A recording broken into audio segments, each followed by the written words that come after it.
একদিন সকালে হঠাৎ ঘুম থেকে উঠে দেখলেন যে সারা দুনিয়াটা যেন ঘুরছে। মাথাটা এদিক ওদিক করলেই যেন এমন ঘোরাচ্ছে যেন মনে হচ্ছে আপনি এখনই বমি করে ফেলবেন বা বমি, বমি ভাব হচ্ছে। বিছানা থেকে উঠে দাঁড়ালেন, মনে হচ্ছে আপনি ইমব্যালেন্স ফিল করছেন, এখনই পড়ে যাবেন। বছর ২-৩ আগেও এরকম একবার অ্যাটাক হয়েছিল, কয়েকদিন থেকে আবার চলে গেছে। এই জিনিসটাকে আমরা কি বলি?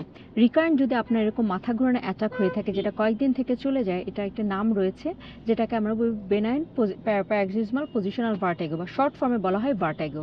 এটি কেন হয়? এটা আমাদের কানে এক ধরনের লবণ রয়েছে, ক্যালসিয়ামের কণার এদিক ওদিক হওয়ার কারণে আমাদের মাথা ঘোরানোর সমস্যাটা হয়ে যায়। এবং অধিকাংশ ক্ষেত্রে এইখানে রুগীদের সিমটমসটা থাকে অনেক বেশি, মাথা ঘোরাতে থাকে, বমি বমি ভাব হয়, ইমব্যালেন্স ফিল করে।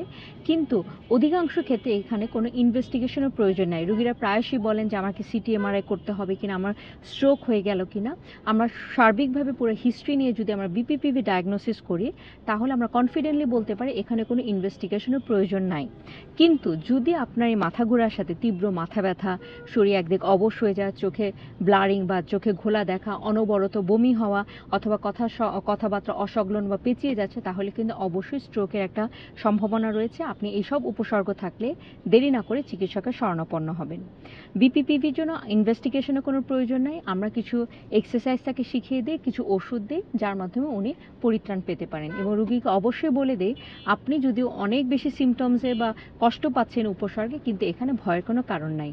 ভালো থাকে, সুস্থ থাকে। ধন্যবাদ।